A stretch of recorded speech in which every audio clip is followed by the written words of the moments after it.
Tu vois, par exemple, dans mon rapport aux gens, j'ai parfois l'impression d'avoir du mal à me positionner, de me laisser un peu faire, de me faire avoir, de pas oser un peu me confronter, voire même d'épouser totalement la pensée de l'autre au point de lui faire plaisir et de me confondre aussi avec lui.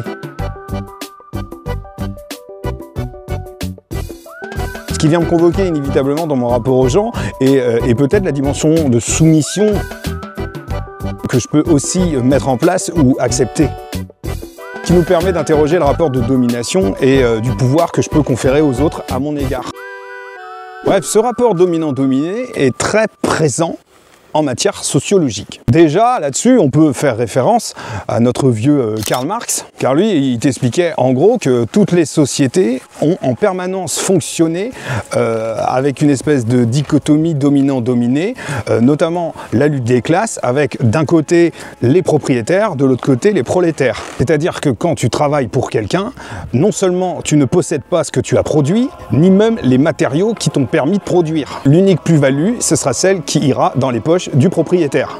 Donc tu acceptes en somme d'être exploité. Si bien que même les dominés qui sont exploités, ils vont trouver des justifications rationnelles pour justifier leur place. C'est ce qui reviendrait peut-être aux dérivations de Vilfredo Pareto que j'avais évoqué dans l'épisode précédent. Tout ça pour dire que ce rapport dominant-dominé, il est finalement consenti. Et qu'en gros, les gens n'ont même pas conscience de cette privation de liberté. Et c'est ce qu'ils définissent sous le concept d'aliénation. Et cette histoire de consentement, on va le retrouver de manière beaucoup plus forte, voire même beaucoup plus déprimante, quelques décennies plus tard, avec le sociologue Pierre Bourdieu. Pour schématiser, en sociologie, il va y avoir plusieurs paradigmes, plusieurs fenêtres, plusieurs manières de comprendre le monde. Il y a ceux qui vont considérer que la société est comme un organe vivant, indépendant des individus qui la composent, si bien que les actions humaines deviennent fonctionnelles, utiles au système plus général. En somme, les individus ont peu de pouvoir d'agir et leurs comportements seront déterminés par des faits sociaux qui prennent totalement le dessus sur leur liberté de choix. Et il y a d'autres courants qui considéreront que la société n'est que la conséquence d'actions individuelles, considérant que les individus agissent de manière individualiste, et c'est comme ça que la société se construit. D'autres encore estiment que c'est non pas la société qui influence l'individu, ni l'individu qui construit la société, mais les relations entre les individus, qui permettent d'ériger des normes. Bref, il y a plusieurs manières de voir les choses, c'est pour ça que les auteurs s'opposent entre eux, ils se font parfois la guerre, sachant que c'est probable que ce soit pas si tranché et qu'on puisse piocher un petit peu partout. Mais il y a aussi un courant qui était plutôt porté par Pierre Bourdieu, qu'on appelait le structuralisme. Imaginez deux personnes qui font une partie d'échecs, elles connaissent les règles, elles disputent la partie, il y a un gagnant, il y a un perdant. La personne qui a perdu estime qu'elle a perdu tout simplement parce que l'autre était plus fort. Mais elle ne se rend pas compte que n'importe quelle partie qu'elle aurait jouée, elle aurait perdu, puisque finalement le jeu, il est truqué dès le départ. Le gagnant sera toujours gagnant. Mais la personne a l'illusion qu'elle a fait son maximum pour devenir potentiellement gagnant et n'a simplement pas conscience qu'elle ne pourra jamais, sauf exception, remporter le titre. Voilà, ça résume un petit peu la pensée de Pierre Bourdieu. Pierre Bourdieu, il distingue deux catégories de gens, ce qu'il va nommer les héritiers et ce qu'il nommera les déshérités. D'un côté, les dominants, de l'autre, les dominés. Et il t'explique que le sentiment de liberté chez les gens réside dans l'illusion de la méritocratie. C'est-à-dire qu'on pourrait imaginer que dans notre société, en fonction de tes efforts, en fonction de ton travail, tu pourrais grimper les échelons. Mais pour lui, c'est couru d'avance parce qu'on part pas avec les mêmes chances dans la vie. On n'a pas les mêmes capitaux.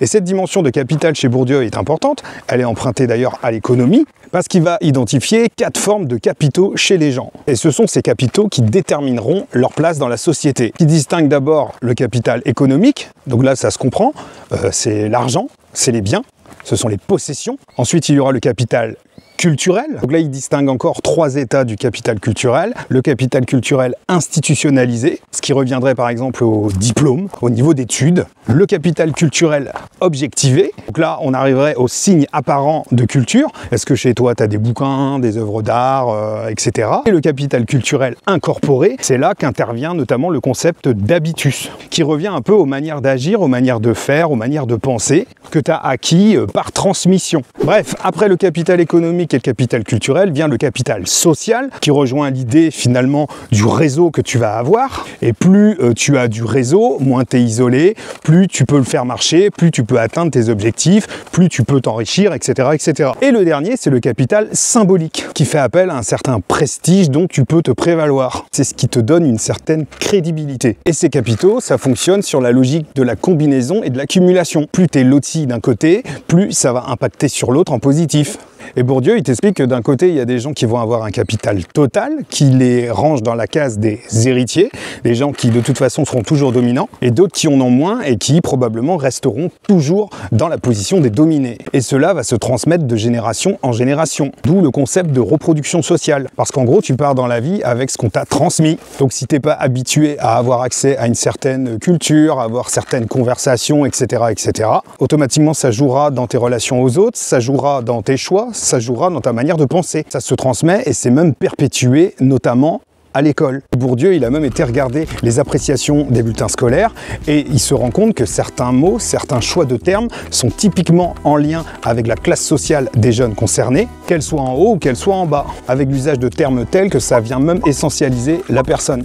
Pour Bourdieu, l'école est un agent qui vient reproduire les inégalités et qui vient maintenir l'équilibre de ce système-là. Mais il pointe le fait que le rapport de domination est entretenu non pas par la force ou par la contrainte, mais par l'illusion méritocrate qui fait que les individus vont avoir le sentiment que c'est leur travail qui leur permettra d'accéder à une autre position sociale. Ça rejoint l'aliénation de Karl Marx et c'est ce que Bourdieu appelle la violence symbolique, sans forcément qu'il y ait recours à la force ou à la contrainte manifeste, parce que c'est totalement imprimé dans la tête des gens. Il y a quelque chose qui serait intériorisé. Alors, il y a évidemment des exceptions, Bourdieu en est une, puisqu'il était issu d'une famille plutôt prolétaire. Mais selon lui, c'est justement ces exceptions qui confirment la règle. C'est dans ce sens-là, selon lui, qu'on est, comme je vous ai dit, dans un jeu d'échecs, qu'on perd la partie, mais finalement on trouve ça juste parce qu'on n'a pas conscience que les règles sont créées par des gens qui dominent et qu'on nous fait croire en une forme d'égalité des chances pour gagner cette partie.